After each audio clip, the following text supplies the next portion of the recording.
চাইছিল বাংলাদেশকে একটি ভারতের কলোনি বানানোর, করদ রাজ্য বানানোর। আমরা মাথা উঁচু করে দাঁড়ানো শিখেছি, আমরা রক্ত দিতে শিখেছি এবং কষ্ট করে এই নতুন বাংলাদেশের স্বাধীনতা এবং সার্বভৌমত্বকে ফিরিয়ে আনার চেষ্টা করছি। এরকম একটা সময় আপনারা চোখ কান খোলা রাখবেন, কারণ ভারতের ষড়যন্ত্র চলছে, আওয়ামী লীগের ষড়যন্ত্র চলছে।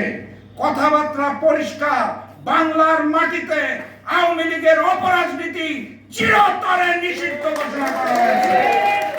এই বাংলার মাটিতে ভারতের আগ্রাসন এবং আধিপত্যবাদ আজীবনের জন্য নিষিদ্ধ ঘোষণা করা হয়েছে।